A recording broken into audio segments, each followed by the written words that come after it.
Hey guys, welcome back to The Readers. I hope you are having an amazing day. Let's get right into the stories. The first one is an entitled people's story. After 5 years of saving every penny, my wife and I finally bought our dream home. It wasn't just any house either. This was a beautiful lakeside property in an established community that we'd been eyeing for years. The house itself was perfect, but what really sold us was the massive backyard that sloped gently down toward the community lake.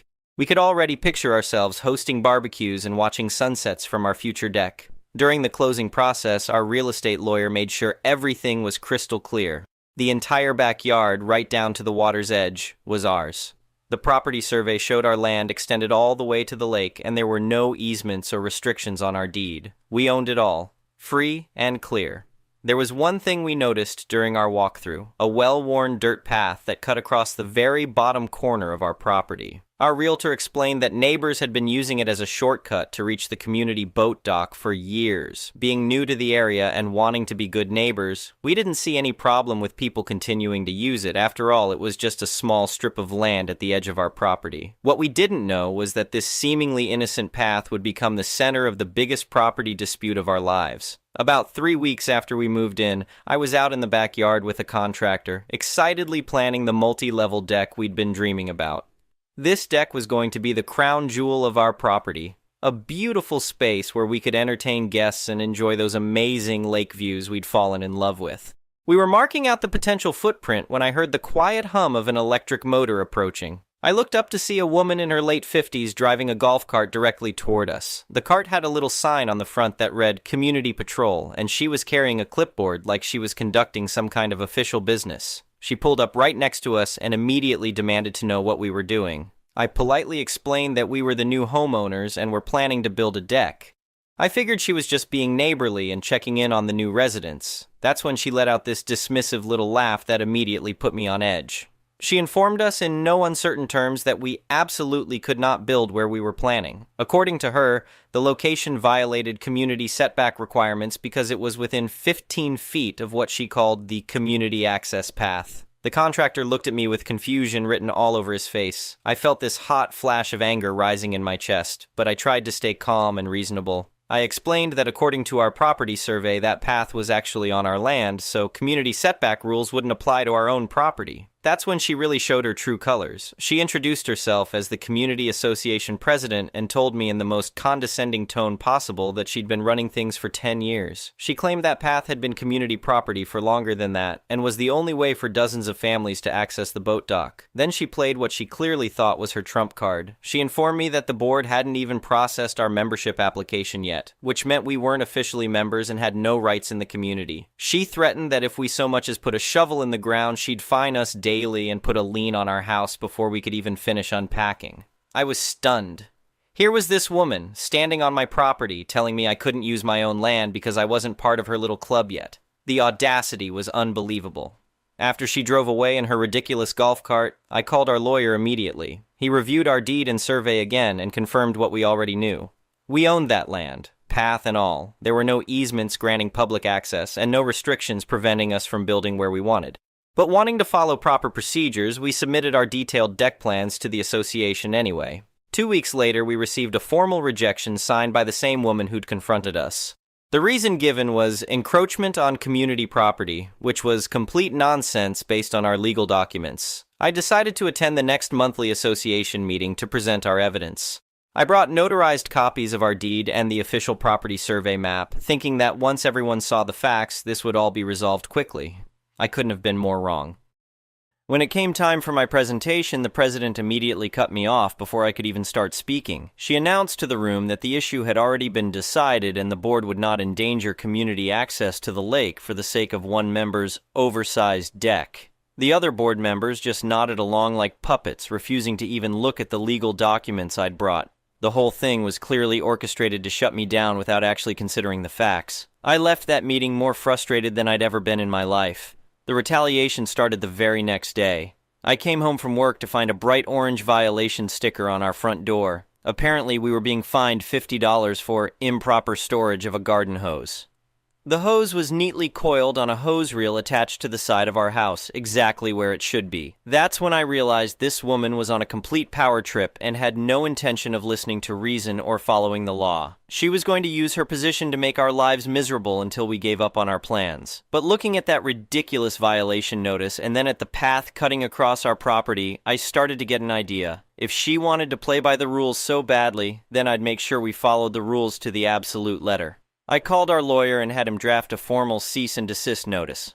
The letter was very clear. The association and all community members were to immediately stop trespassing on our private property, specifically the path area. We sent it via certified mail to every member of the board, along with highlighted copies of our deed and survey map that made our ownership absolutely undeniable. While they were processing that bombshell, I ordered 10 large, professionally printed signs that read, "Private property, no trespassing. Violators will be prosecuted." I installed these signs at regular intervals along both sides of the path, making sure everyone would know exactly whose land they were walking on. But that was just the beginning of my plan. I called a fencing company and got quotes for installing a fence along our property line. Not just any fence either. I wanted something tall, beautiful, and most importantly, completely compliant with all association guidelines.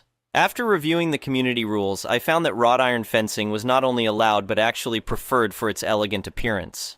The fence would run along our property line exactly where the survey indicated, which meant it would cut off access to the path from both ends. I also had them install a locked gate right in the middle, just in case we ever wanted to allow access again in the future. The whole project took about a week to complete. I made sure to be home the morning after the fence installation was finished, sitting on our front porch with my coffee, waiting to see the community's reaction. It was better than I could have imagined. One by one, neighbors started walking down toward the lake carrying coolers, beach chairs, and fishing gear. I watched as they reached the spot where the path used to be accessible, only to find themselves face to face with 6 feet of beautiful black wrought iron fencing. The confusion was immediate and obvious. People stood there staring at the fence like they couldn't believe what they were seeing. Some tried walking around to the other end, only to find it blocked there too. Others started making phone calls, probably to the association office or board members. Within an hour, cars were driving slowly past our house as people came to see the fence for themselves. By noon, the association president herself showed up in her golf cart, standing at the fence line with her face turning various shades of red and purple. She was clearly furious, but couldn't do anything about it because the fence was completely legal and properly installed on our property. The community was in absolute uproar. What had been a convenient 30-second walk to the boat dock was now a half-mile journey around the main roads. People who had been using that shortcut for years suddenly found themselves having to drive or walk much farther to reach the water. The association office phone was apparently ringing non-stop with angry calls from residents demanding to know what had happened to their path access.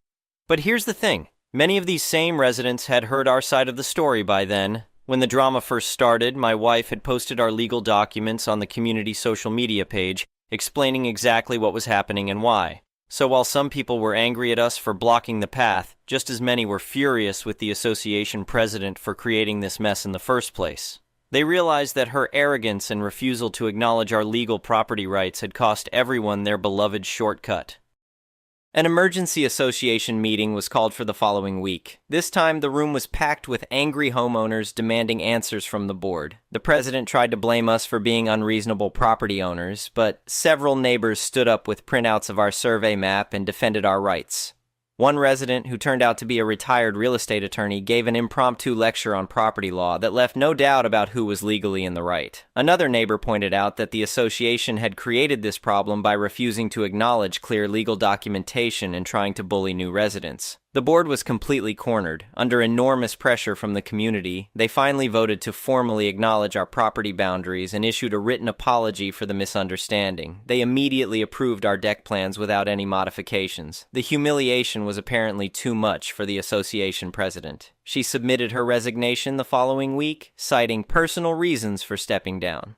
Word through the neighborhood grapevine was that she'd become something of a pariah among residents who blamed her for losing their path access.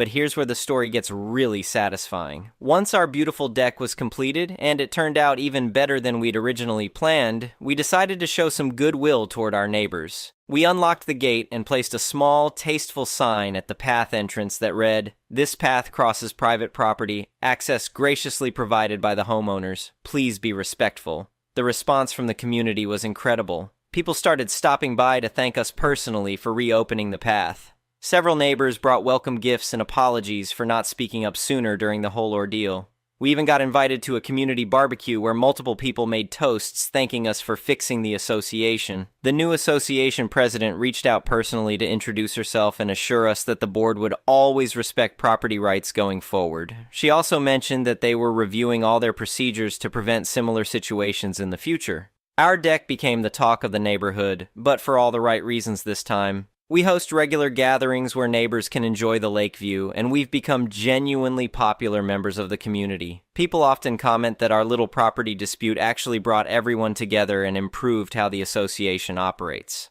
The former president moved away about 6 months later, apparently to a different community where she could start fresh. I heard through the grapevine that she'd had trouble selling her house because word had gotten around about her role in the whole mess. As for us, we couldn't be happier with how everything turned out. We got our dream deck, earned the respect of our neighbors, and proved that property rights matter even when dealing with overzealous association boards. Every evening, my wife and I sit on our deck watching the sunset over the lake, listening to the sounds of families enjoying the path we graciously allow them to use. We proved we were the owners when it mattered most, taught the whole community a lesson about property law, and absolutely came out on top.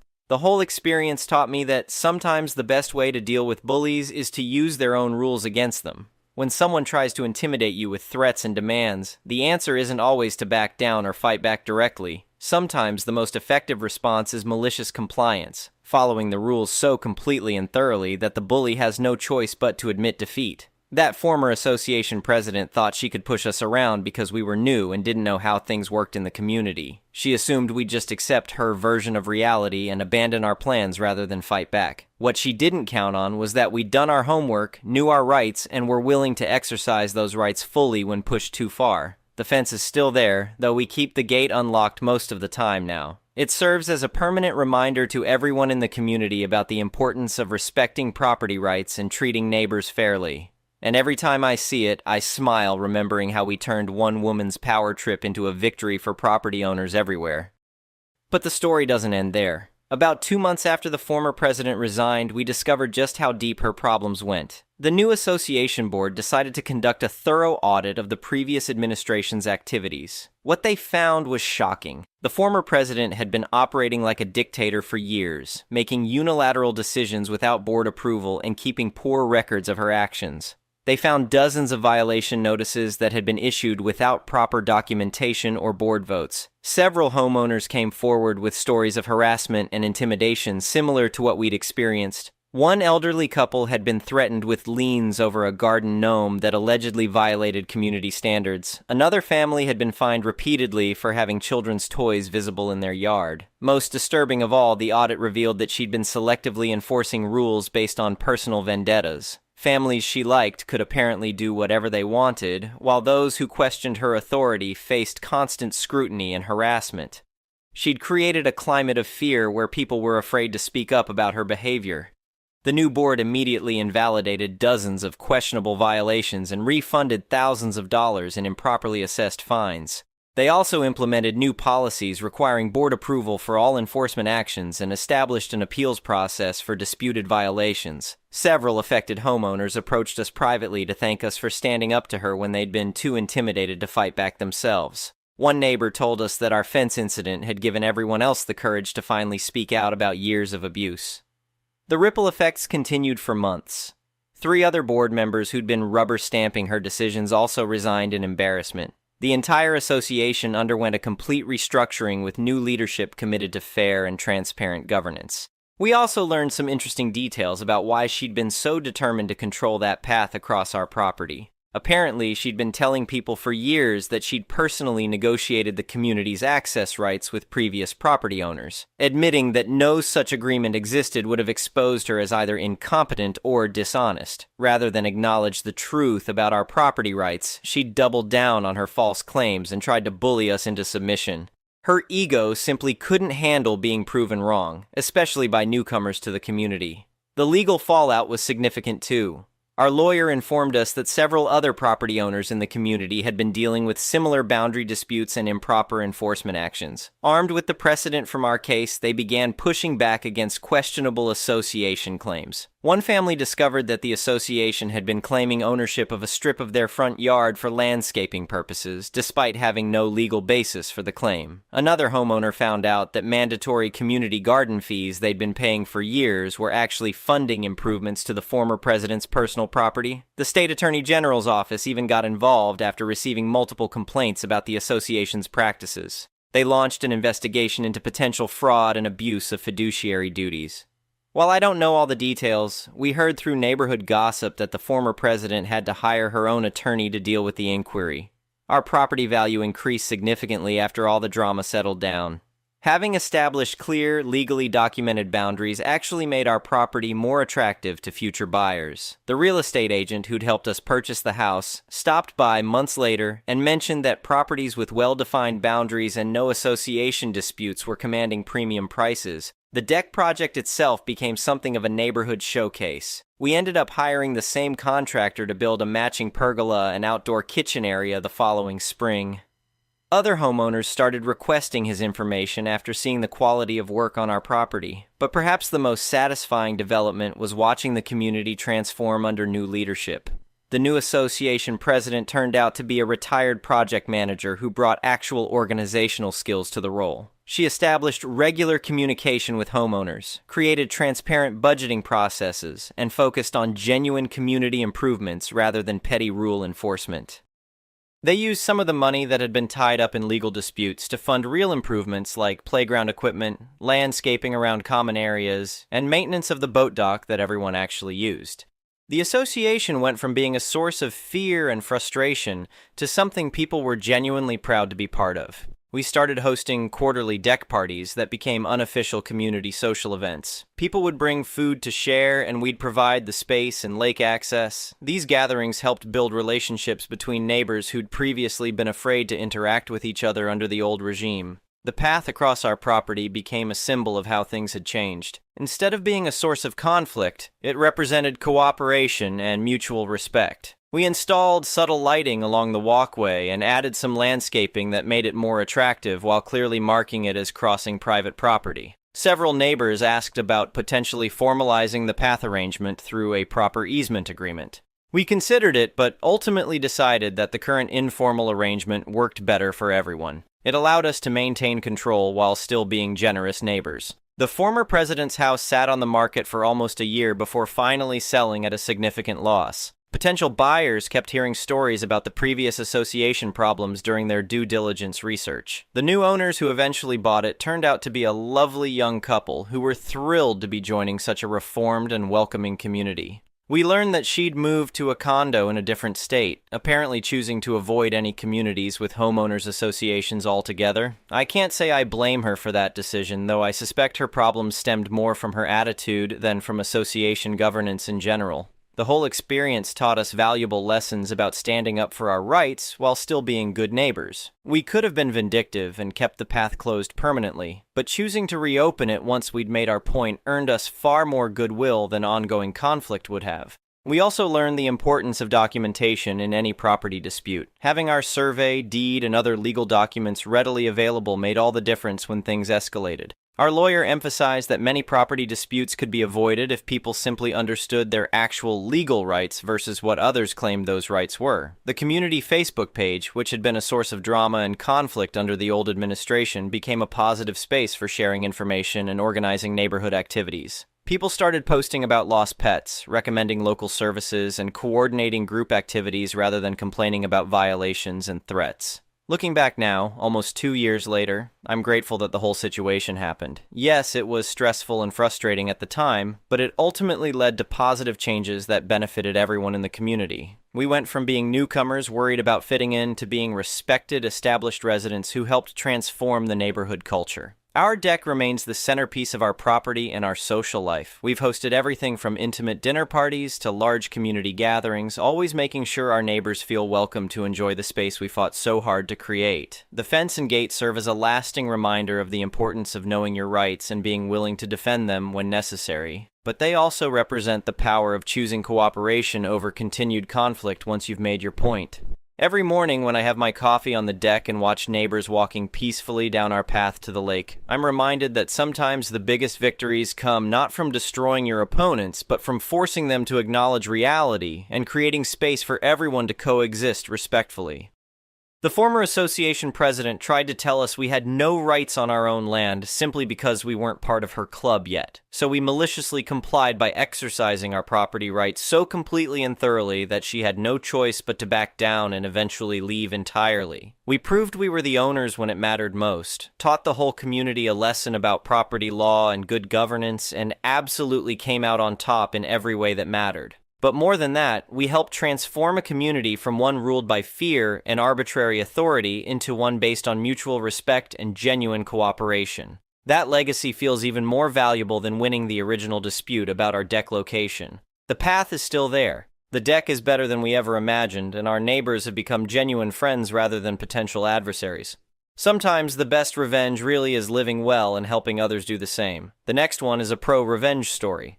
I'm not sure if this is pro or not, but I got revenge on a douchebag I used to volunteer firefight with. This was in the early mid-2000s. I decided to go in the local fire department as a volunteer firefighter. I did it for about 5 years, and it was great. Training consisted of 3 months of fire training, 2 nights a week and all day Saturday, and then you would go to EMT training, another 3 months of training. I was about a year, and I was asked to help train some new recruits. One of the lieutenants, Amy, was a short, middle-aged woman who was so full of fire she could make a grown man cry. One of those people who commands both fear and respect wherever she went. Honestly, a great lieutenant and great person. When she wasn't being a drill sergeant, she was extremely kind and generous. She would often bake people cakes and treats and deliver them to the various stations in our department. However, in this new academy class that I was asked to help with, there was a cocky kid that we will call Aaron. Aaron talked big during the training and acted like he was the all-American hero. Like he was going to be the lead badass in Backdraft 2. He performed moderately well in training, but far from the top of the class. He gets assigned to Amy's station, which is a pretty quiet station in the department. A few months after he starts, Amy swings by my station one night to say hi. She brings us the motherlode cake from Claim Jumper. Massive 6-layer cake. She explained that she had treated her crew to a night out at Claim Jumper, which must have cost a lot of money. I think she took out about 8 people and bought a whole cake to top it all off. They had eaten the first 2 layers, so she gave us the remaining 4. We thanked her profusely and she left. Back then, the big social media platform was MySpace, and I decided to look up some of the people in the department to make friends. I came across Aaron's page and I noticed some photos of him and the rest of his crew at Claim Jumper with Amy. However, when I read the comments, he bragged about how he had purposefully ordered the most expensive dinner, appetizers, and drinks since Amy was buying. He bragged about how he was going to take advantage of her stupidity.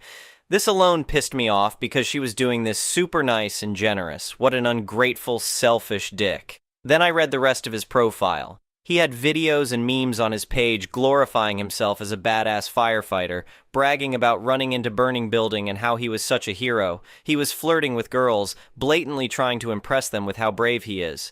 Bear in mind, he just graduated from the academy 3 months prior and hadn't even gone to EMT school. He had never been to a house fire, and all he basically did was carry gear for the other fully qualified firefighters. It was too much for me to tolerate. So here is the revenge. I printed off copies of his MySpace page, including his comments about Amy and toxic bragging. I made multiple copies and took them to every station in the department. We all had pagers, God, I'm old, and a small keyboard at each station to send out text messages. I made an anonymous all-staff page to everyone in the department. I had to keep it brief since I couldn't fit a ton of characters. But I sent out his MySpace info and told everyone about how he treated Amy. Within an hour, Aaron had cleared out his MySpace page of all posts, photos, etc. A couple of days later, he deleted his account. It's a good thing I made so many copies. Immediately after this happened, he stopped coming to volunteer, and a few weeks later, I heard that he had quit. I later talked to Amy and admitted I was the one who sent the page. I told her I hated how he treated her, and she thanked me. She seemed really sad and hurt by what he had done.